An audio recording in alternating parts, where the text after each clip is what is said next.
한국이 전 세계 방위산업 시장에서 주목받는 강자로 자리 잡기까지는 숱한 도전과 역경이 있었습니다. 방위산업이라는 분야는 단순히 자본과 기술만으로 진입할 수 있는 곳이 아닙니다. 오랜 시간 축적된 노하우, 글로벌 신뢰도, 그리고 무엇보다도 전략적인 외교적 협력까지 요구되죠. 그런데도 한국은 그 벽을 뚫고 나아갔습니다. 과연 어떻게 가능했을까요?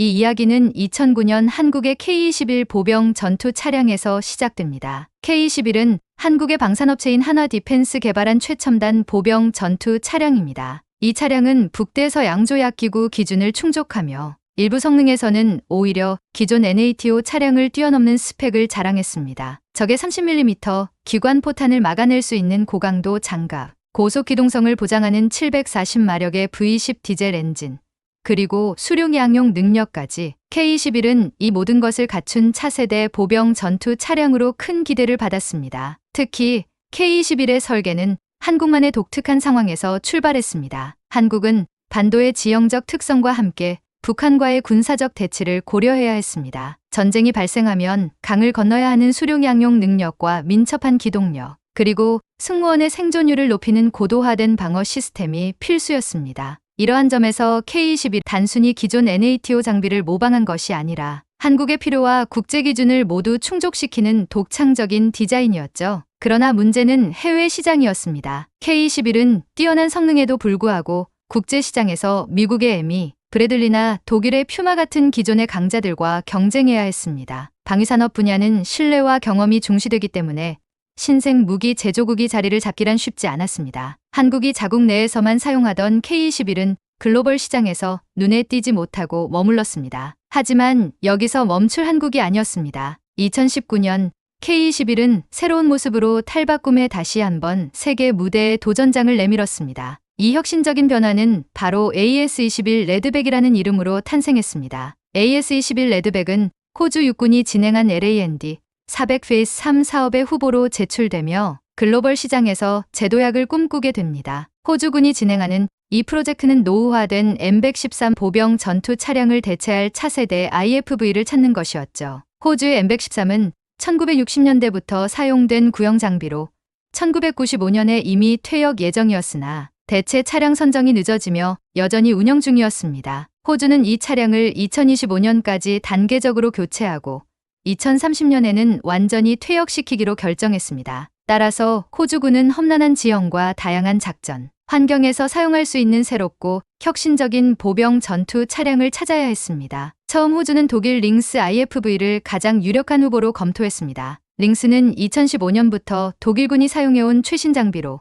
검증된 신뢰성과 우수한 성능을 자랑했습니다. 그러나 경쟁 구도는 예상치 못한 방향으로 흘러갔습니다. 한국의 한화디펜스가 호주 시장에 AS-21 레드백이라는 이름의 새로운 IFV를 제안하며 판도를 뒤흔들기 시작한 것입니다. 레드백은 이름에서부터 호주를 겨냥한 설계임을 알 수 있습니다. 이 차량은 호주에 서식하는 치명적인 독거미 레드백 스파이더에서 영감을 받아 명명되었습니다. 이 독거미처럼 빠르고 치명적이며 강력한 생존성을 자랑하는 차량으로 거듭난 것이죠. AS-21 레드백은 기존 K-21의 모든 장점을 기반으로 더 강화된 방어력과 최신 전자전 시스템을 갖췄습니다. 장갑은 복합 세라믹과 알루미늄으로 이루어져 승무원과 병사의 생존율을 극대화했으며 화학생물 방사능 위협에도 대응할 수 있도록 설계되었습니다. 또한 최신 디지털 전투관리 시스템과 전자전 능력을 통해 현대전의 모든 요구사항을 충족했습니다. K-21이 한국군을 위해 설계된 차량이라면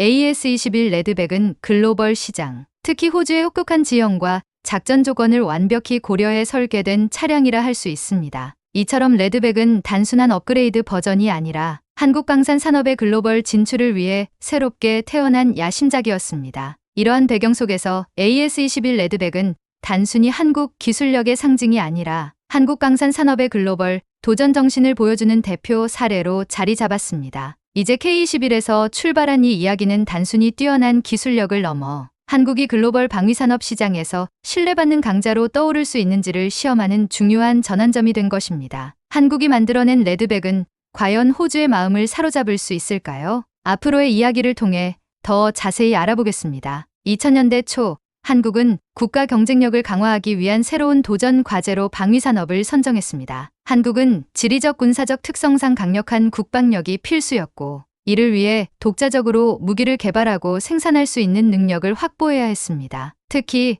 북한과의 대치 상황에서 군사적 균형을 유지하려면 단순히 무기를 수입하는 것을 넘어 자체적으로 세계적 수준의 군사 장비를 만들어야 했죠. 이러한 배경에서 한국 방위산업은 정부의 강력한 지원을 등에 업고 본격적으로 성장하기 시작했습니다. 그 결실 중 하나가 바로 K-21 보병 전투 차량이었습니다. K-21은 단순히 기존 NATO 표준을 충족시키는 데 그치지 않고 이를 뛰어넘는 기술력을 자랑하며 2009년 세상에 등장했습니다. K-21은 복합 세라믹 장갑과 알루미늄을 활용해 승무원과 병사를 효과적으로 보호할 수 있는 방어력을 갖추었으며 적의 30mm 기관 포탄 공격을 막아낼 수 있는 수준이었습니다. 동시에 740마력의 V10 디젤 엔진을 장착해 뛰어난 기동성을 자랑하며 최고 시속 70km로 주행할 수 있었습니다. 무엇보다 한국의 지형적 특성에 맞게 수륙 양용 기능을 추가해 한반도의 여러 강을 자유롭게 건널 수 있도록 설계되었습니다. 이처럼 K-21은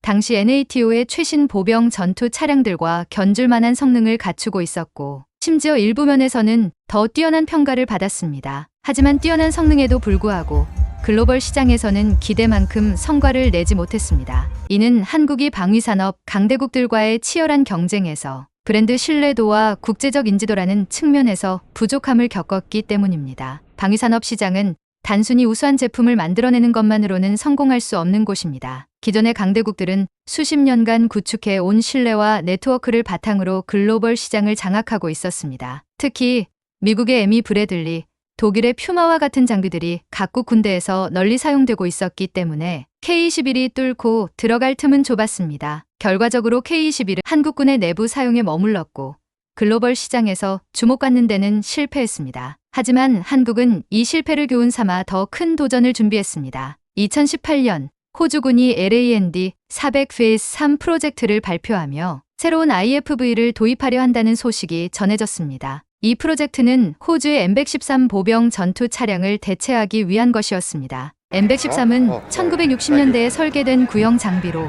기술적 한계와 노후화로 인해 전장에서의 생존성이 크게 떨어진 상태였습니다. 이미 1990년대 중반에 퇴역할 예정이었지만 적절한 대체 차량을 찾지 못한 탓에 여전히 운용되고 있었습니다. 호주는 M113을 대체할 새로운 IFV를 선정하기 위해 세계 각국의 방산 업체들의 제안을 요청했습니다. 이 프로젝트는 2030년까지 노후화된 M113 전량을 퇴역시키고 새로운 IFV를 주력 장비로 배치하는 것을 목표로 했습니다. 초기에는 독일의 라인메탈에서 제작한 링스 IFV가 유력한 후보로 떠올랐습니다. 링스는 2015년부터 독일군에서 사용된 최신 장비로 강력한 생존성과 기동성을 갖추고 있었습니다. 독일은 이미 오랜 기간 방위산업 강대국으로 자리 잡았기 때문에 호주의 군사 전문가들은 자연스럽게 링스를 선호했습니다. 하지만 상황은 예상치 못한 방향으로 흘러갔습니다. 한국의 한화디펜스가 AS-21 레드백이라는 이름의 새로운 보병 전투 차량을 제안하며 경쟁에 본격적으로 뛰어든 것입니다.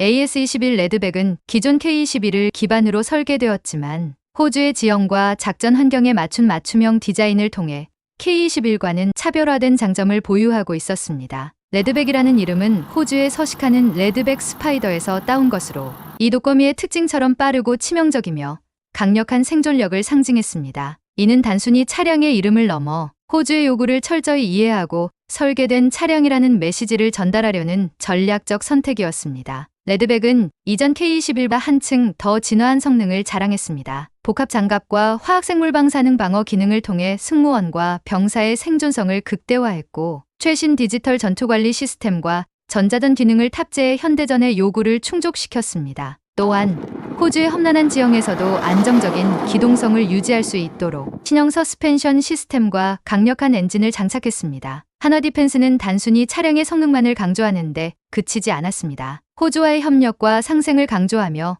레드백이 단순히 수입 장비가 아니라 호주의 군사적 필요를 완벽히 충족시키는 파트너임을 강조했습니다. 이 접근 방식은 호주군 관계자들에게 긍정적인 인상을 남겼습니다. 결과적으로 AS-21 레드백은 단순히 기술적 도전에서 그치지 않고 한국 방위산업이 글로벌 시장에서 신뢰받을 수 있는지를 시험하는 중요한 기회로 자리 잡게 되었습니다. 과연 레드백은 독일의 링스와의 치열한 경쟁에서 승리할 수 있을까요? 다음 단계에서는 이 경쟁이 어떻게 전개되었는지를 살펴보겠습니다. 호주 육군이 주관한 LAND 400 페이스 3 프로젝트는 단순한 차량 도입 사업이 아니었습니다. 이는 호주의 국방력을 대대적으로 현대화하는 중대한 전환점이자 미래의 전장 환경에 맞는 최적의 장비를 도입하는 과정을 의미했습니다. 이 프로젝트에서 최종 후보로 올라온 한국의 AS-21 레드백과 독일의 링스, IFV는 각각 호주의 까다로운 요구 조건에 부합하는 탁월한 성능을 자랑하며 치열한 경쟁을 펼쳤습니다. 호주군의 테스트는 차량의 기동성,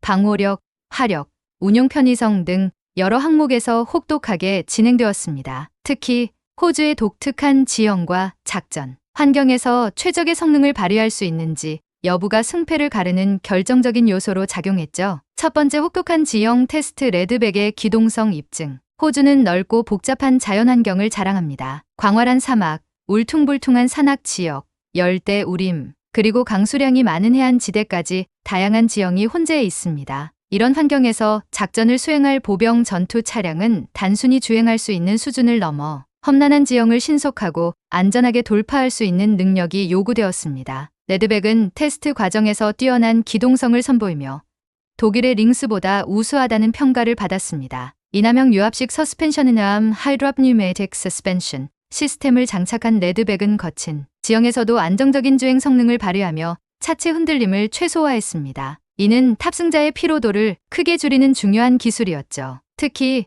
모래와 진흙이 많은 사막 지역에서 레드백은 탁월한 주행 성능을 입증했습니다. 테스트 관계자들은 레드백이 험난한 환경에서도 안정성을 잃지 않는 모습을 보며 감탄을 금치 못했습니다. 또한 레드백의 수륙 양용 기능은 호주와 같은 강과 해안선이 많은 지역에서 큰 강점으로 작용했습니다. 물 위에서도 안정적으로 떠 있을 뿐만 아니라 수면을 빠르게 돌파하는 능력을 갖춘 레드백은 기존의 M113 차량을 완벽히 대체할 수 있는 자격을 증명했습니다. 두 번째, 방호력 테스트. 강력한 생존성. 레드백의 복합 장갑 시스템은 여러 차례의 방어 실험에서 탁월한 성능을 발휘했습니다. 테스트 중 레드백은 30mm 기관 포탄 공격과 대전차 지뢰, 폭발 실험을 포함한 고강도 시험을 받았지만 내부의 승무원과 병사를 완벽히 보호하며 강력한 방호력을 입증했습니다. 레드백의 방호력은 단순히 물리적 방어를 넘어 현대전에 필수적인 화학생물 방사능 CBRN 방어 기능도 포함되어 있었습니다. 이는 적의 화학 무기 공격과 같은 비대칭 위협에도 대응할 수 있는 중요한 요소로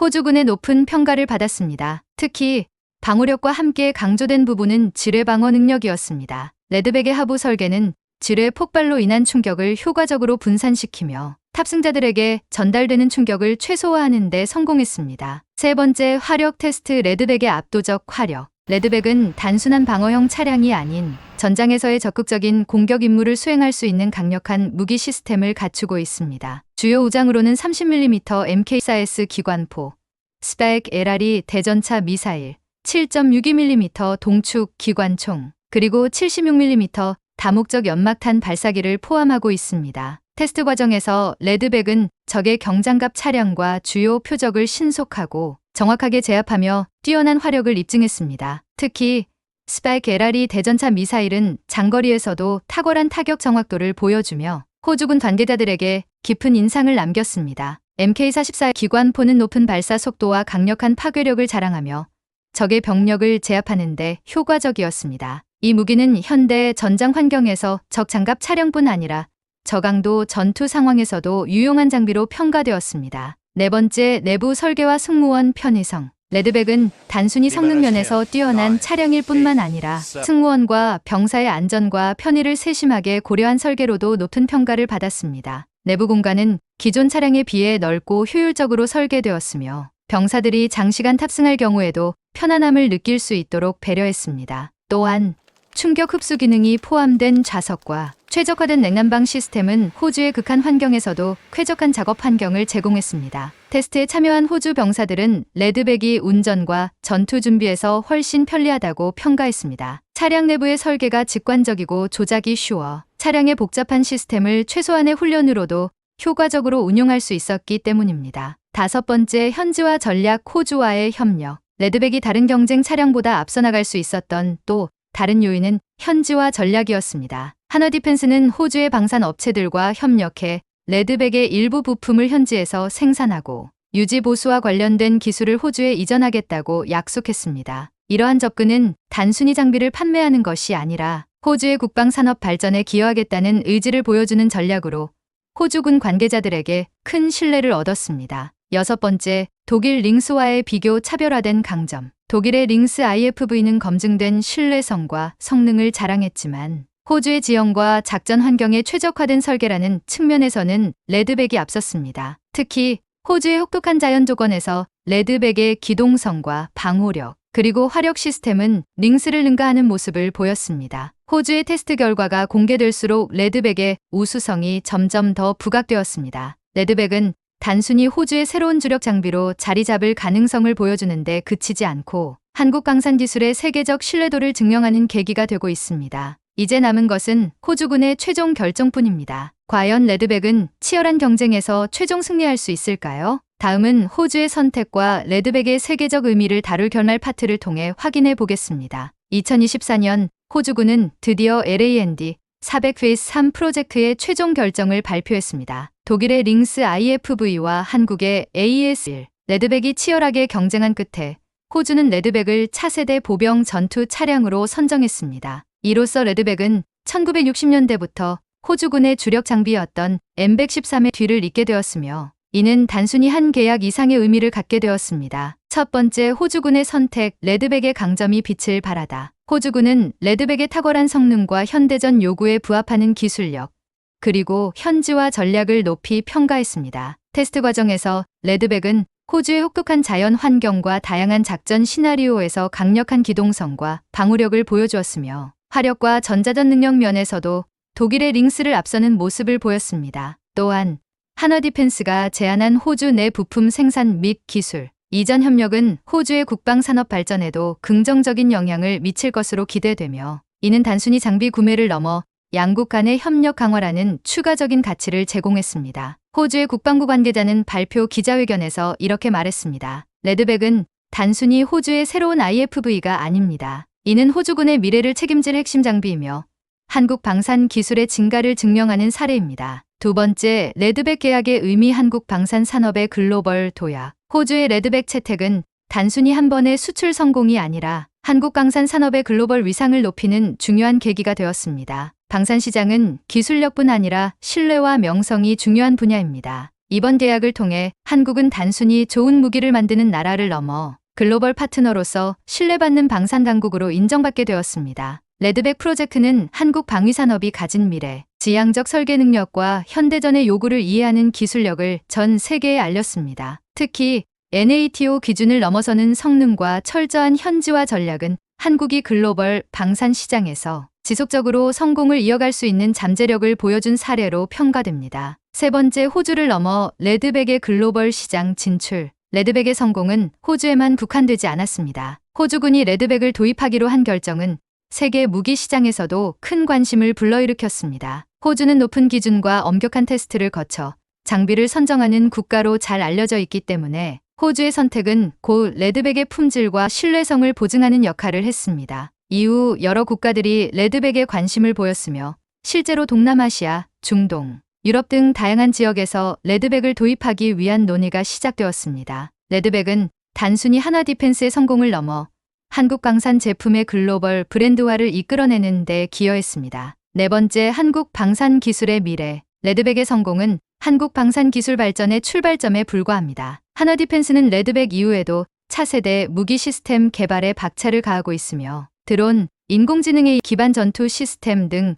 미래전의 핵심 기술에 투자하고 있습니다. 또한 이번 성공은 한국 방산 업계 전체에 긍정적인 파급 효과를 미쳤습니다. 이제 한국은 전차, 함정, 항공기, 그리고 전자전, 장비 등 방위산업의 전반적인 분야에서 국제 경쟁력을 갖춘 나라로 자리 잡았습니다. 다섯 번째, 한국의 도전 정신. 실패를 발판으로 레드백의 성공은 단번에 이루어진 것이 아니었습니다. 과거 K-21 보병 전투 차량이 국제시장에서 큰 성과를 거두지 못했을 때 한국은 이를 단순한 실패로 간주하지 않았습니다. 대신 실패에서 교훈을 얻고 기술을 보완하며 글로벌 시장에 재도전했습니다. 레드백은 이러한 한국의 도전 정신과 끈기가 만들어낸 결과물이자 실패를 통해 더 강해질 수 있음을 보여주는 상징입니다. 6번째 결론 레드백이 남긴 교훈. 레드백의 이야기는 단순히 한 대의 차량이나 한 번의 계약을 넘어 한국 방산 산업의 성장과 도약을 상징합니다. 이제 한국은 글로벌 방산 시장에서 신뢰받는 파트너로 자리 잡았으며